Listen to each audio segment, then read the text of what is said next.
Projeto Ellen G. White. A leitura dinâmica dos livros do Espírito de Profecia. Eventos finais.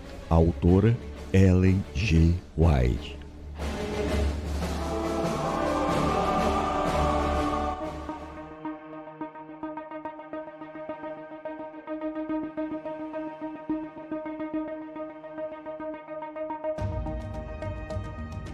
Capítulo 15.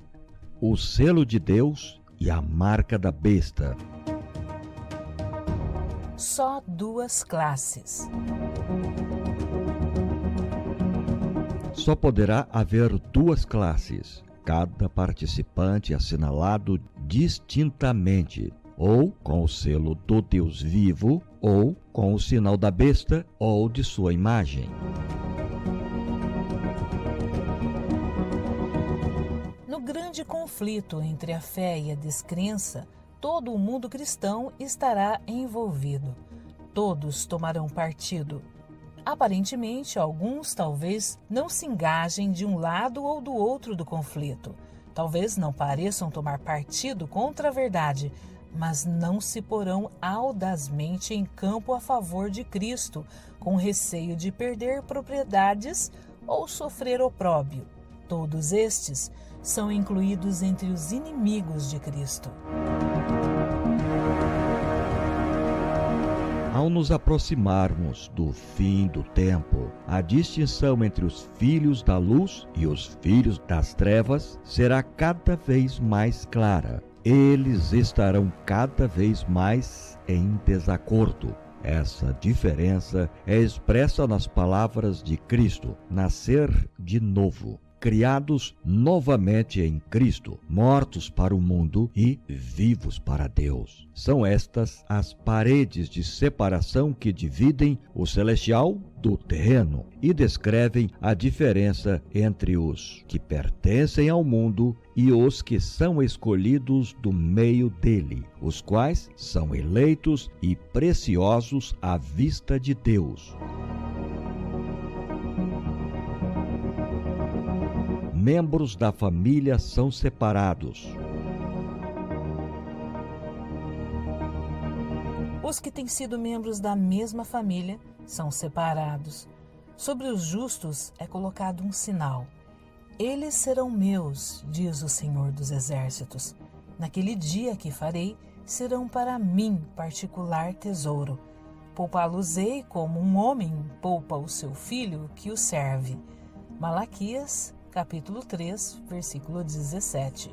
Os que forem obedientes aos mandamentos de Deus unir-se-ão com o grupo de santos na luz, entrarão na cidade pelas portas e terão direito à árvore da vida. Esse será tomado. Seu nome permanecerá no livro da vida, ao passo que os que com o pecado se associam terão a marca da eterna separação de Deus. Julgados pela luz que recebemos. Muitos que não tiveram os privilégios que nós tivemos entrarão no céu antes dos que tiveram grande luz, mas não andaram nela. Muitos viveram de acordo com a melhor luz que tiveram e serão julgados em conformidade com isso.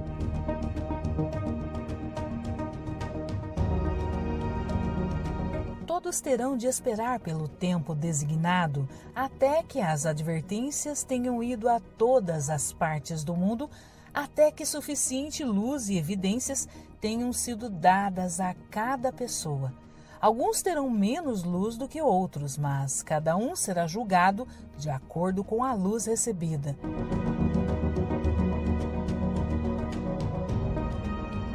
Foi-nos concedida grande luz a respeito da lei de Deus. Essa lei é o padrão do caráter. Requer-se agora que o homem viva de acordo com ela, e seremos julgados por essa lei do último grande dia. Nesse dia, os homens serão tratados segundo a luz que receberam. Os que tiverem grande luz e a desprezaram, encontram-se em pior situação do que aqueles a quem não foram concedidas tantas vantagens. Eles exaltam a si mesmos, mas não ao Senhor. A punição imposta aos seres humanos será, em todos os casos, proporcional à desonra que eles causaram a Deus.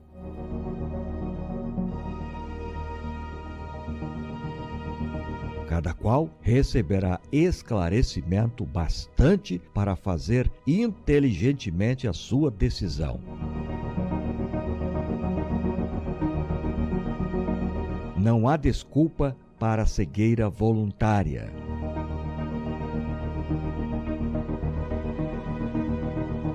Ninguém será condenado por não fazer caso da luz e do conhecimento que nunca teve e não pôde obter. Muitos, porém, recusaram obedecer à verdade que lhes é apresentada pelos embaixadores de Cristo, porque desejam acomodar-se ao padrão do mundo, e a luz que penetrou no seu entendimento, a luz que resplandeceu na alma, condená-los-á no juízo.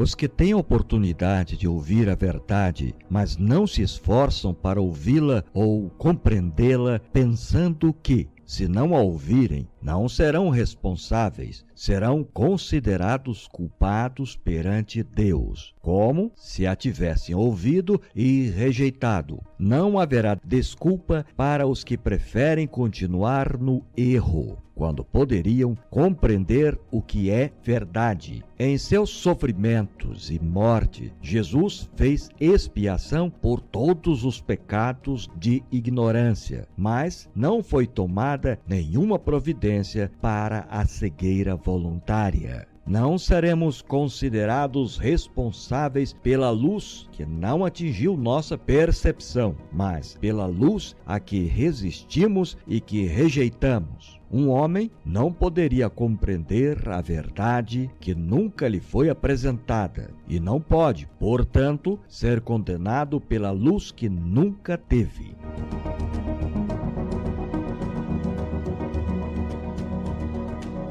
A importância da beneficência prática.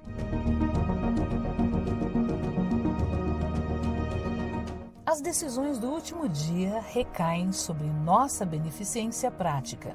Cristo reconhece cada ato de beneficência como feito a Ele mesmo.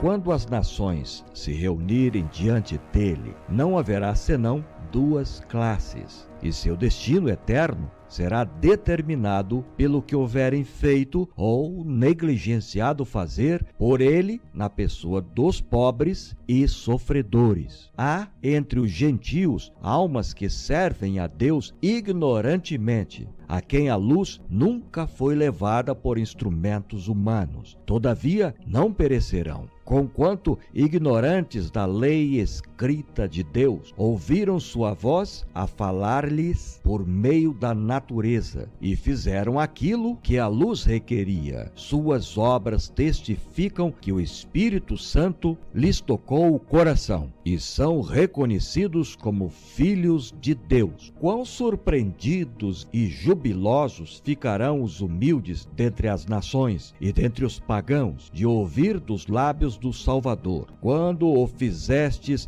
a um destes meus pequeninos irmãos, a mim o fizestes. Quão alegre ficará o coração do infinito amor, quando seus seguidores erguerem para ele o olhar, em surpresa e gozo ante suas palavras de aprovação. O motivo dá cunho às ações.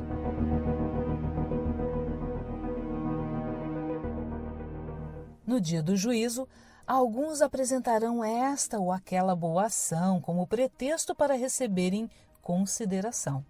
Eles dirão: eu montei um negócio para vários jovens, dei dinheiro para fundar hospitais, aliviei as necessidades das viúvas e acolhi os pobres em minha casa.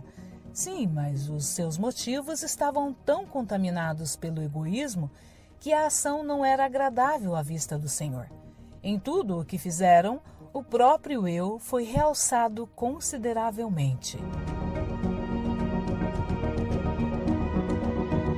É o motivo que imprime cunho às nossas ações, assinalando-as com ignomínia ou elevado valor moral.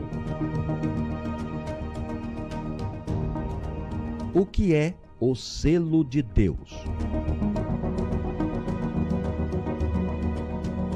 Logo que o povo de Deus estiver selado na fronte, não é algum selo ou marca que pode ser visto, mas a consolidação na verdade, tanto intelectual como espiritualmente, de modo que não possam ser abalados. Logo que o povo de Deus estiver selado e preparado para a sacudidura, ela ocorrerá. Na realidade, já começou. O selo do Deus vivo é colocado nos que guardam conscienciosamente o sábado do Senhor.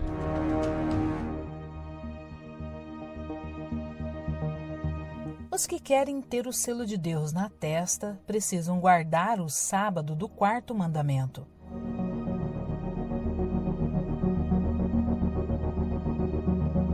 A observância do sábado é o sinal de lealdade a Deus. De todos os 10 preceitos, só o 4º contém o selo do grande legislador, Criador dos céus e da terra.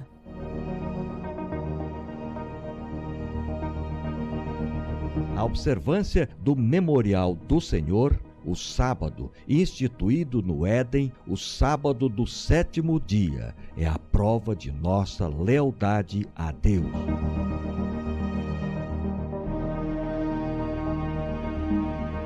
Tão verdadeiramente como foi colocado um sinal sobre as portas das habitações dos hebreus para proteger o povo contra a ruína geral, será colocado um sinal em cada um dos que pertencem ao povo de Deus.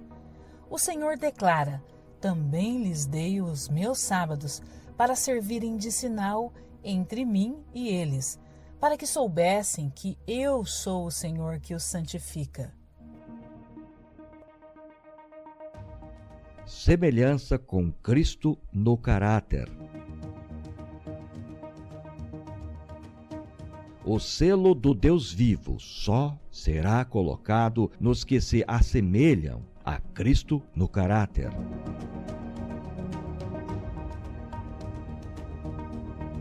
Os que hão de receber o selo do Deus vivo e ser protegidos no tempo de angústia devem refletir completamente a imagem de Jesus. O selo de Deus jamais será colocado à testa de um homem ou mulher impuros. Jamais será colocado à testa de um homem ou mulher cobiçosos ou amantes do mundo. Jamais será colocado à testa de homens ou mulheres de língua falsa ou coração enganoso. Todos os que recebem o selo devem ser imaculados diante de Deus, candidatos para o céu. Os que vencem o mundo, a carne e o diabo serão os agraciados que receberão o selo do Deus vivo. O amor exprime-se na obediência, e o amor perfeito lança fora o temor. Os que amam a Deus têm o seu selo na testa e praticam as obras de Deus. Os que vencem o mundo, a carne e o diabo serão os agraciados que receberão o selo do Deus vivo.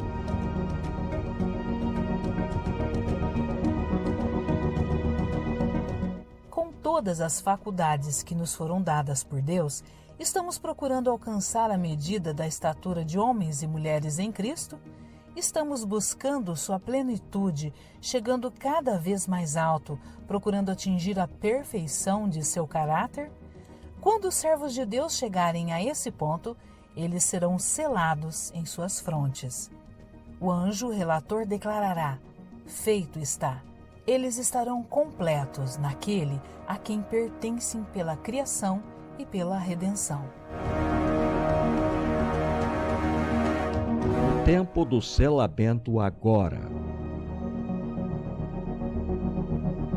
Vi que a presente prova do sábado não poderia vir até que a mediação de Jesus no lugar santo terminasse e ele passasse para dentro do segundo véu. Portanto, os cristãos que dormiram antes que a porta fosse aberta no Santíssimo, quando terminou o clamor da meia-noite no 7º mês, em 1844, e que não haviam guardado o verdadeiro sábado, agora repouso em esperança, pois não tiveram a luz e o teste sobre o sábado que nós agora temos, uma vez que a porta foi aberta. Eu vi que Satanás estava tentando alguns do povo de Deus neste ponto, sendo que grande número de bons cristãos adormeceram nos triunfos da fé e não guardaram o verdadeiro sábado. Eles estavam em dúvida quanto a ser isto um teste para nós agora.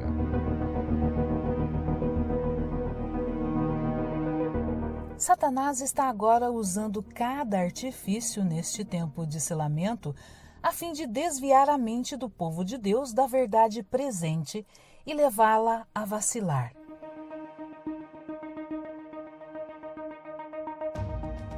Vi que ela, senhora Hastings, estava selada e a voz de Deus ressurgiria e se ergueria sobre a terra e estaria com os 144.000. Vi que não precisamos chorar sobre ela. Ela repousaria durante o tempo da angústia. Em nossa terra vivem homens que passaram dos 90 anos de idade.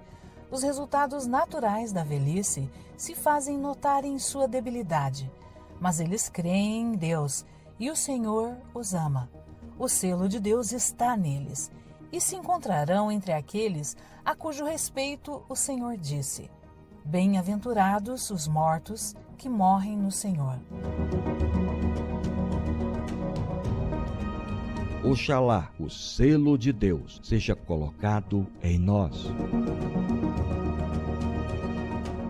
Dentro em pouco será colocado o selo de Deus em cada um de seus filhos. Oxalá ele seja colocado em nossas frontes. Quem pode suportar o pensamento de ser passado por alto quando o anjo se puser a selar os servos de Deus em suas frontes?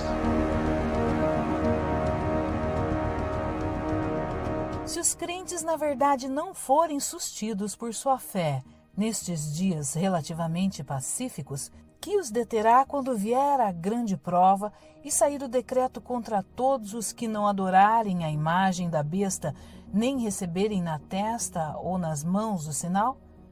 Não está longe esse tempo solene. Em vez de se tornar fraco e irresoluto, o povo de Deus deve estar reunindo forças e ânimo para o tempo de angústia. O que é a marca ou sinal da besta? João foi convidado a contemplar um povo distinto dos que adoram a besta ou a sua imagem, observando o primeiro dia da semana. A observância desse dia é o sinal da besta. O sinal da besta é o dia de repouso papal. Quando vier a prova, será mostrado claramente o que é a marca da besta. Ela é a observância do domingo.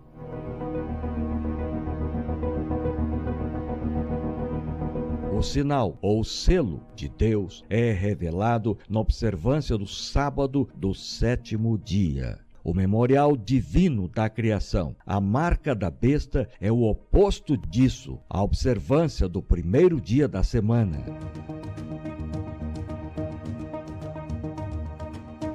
A todos, os pequenos e os grandes, faz que lhes seja dada certa marca sobre a mão direita ou sobre a fronte. Apocalipse, capítulo 13, versículo 16. Os homens não só deverão trabalhar com as mãos no domingo, mas reconhecer com a mente que o domingo é o sábado. Quando é recebido o sinal da besta? Ninguém recebeu até agora o sinal da besta. A observância do domingo não é ainda o sinal da besta, e não será até que saia o decreto compelindo os homens a venerarem este falso sábado. Chegará o tempo em que esse dia será a prova, mas esse tempo ainda não veio.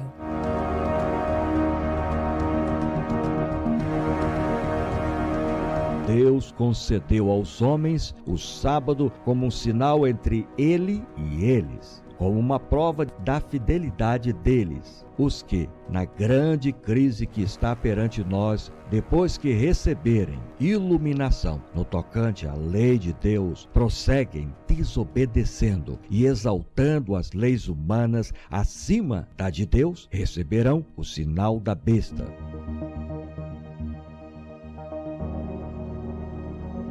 O sábado será a pedra de toque da lealdade, pois é o ponto da verdade especialmente controvertido.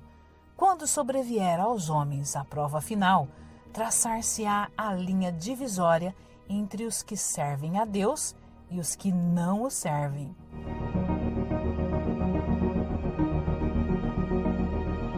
Ao passo que a observância do sábado espúrio em conformidade com a lei do Estado contraria o quarto mandamento, será uma declaração de fidelidade ao poder que se acha em oposição a Deus. É a guarda do verdadeiro sábado, em obediência à lei divina, uma prova de lealdade para com o Criador. Ao passo que uma classe, aceitando o sinal de submissão aos poderes terrestres, recebe o sinal da besta, a outra, preferindo o sinal da obediência à autoridade divina, recebe o selo de Deus. A imposição da observância do domingo é a prova. Ninguém é condenado sem que haja recebido iluminação, nem se compenetrado da obrigatoriedade do quarto mandamento. Mas quando for expedido o decreto que impõe o sábado espúrio e o alto clamor do terceiro anjo advertir os homens contra a adoração da besta e de sua imagem, será traçada com clareza a linha divisória entre o falso e o verdadeiro. Então, os que ainda persistirem na transgressão receberão o sinal da besta. Quando, porém, a observância do domingo for imposta por lei e o mundo for esclarecido relativamente à obrigação do verdadeiro sábado, para obedecer um preceito que não tem maior autoridade que a de Roma, honrará desta maneira o papado mais do que a Deus. Prestará homenagem a Roma, ao poder que impõe a instituição que Roma ordenou. Adorará a besta e sua imagem.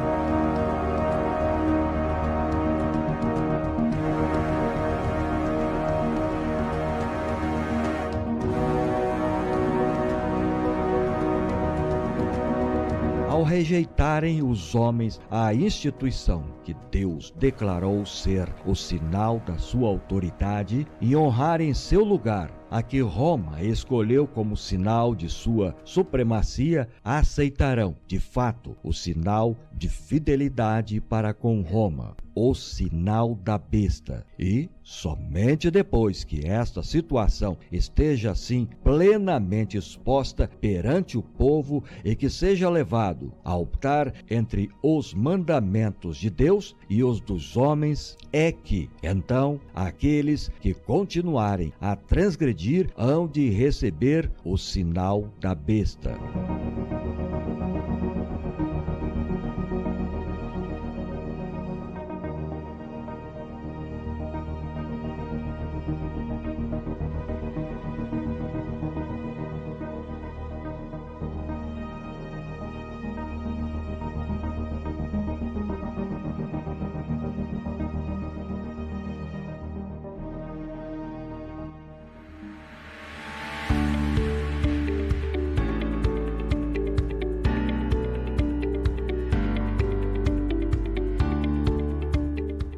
O áudio que você ouviu faz parte de um projeto missionário destinado a pessoas cegas e não alfabetizadas, sendo proibida a venda e comercialização do mesmo. Os direitos no Brasil do livro Eventos Finais, da escritora Ellen G. White, são da Casa Publicadora Brasileira.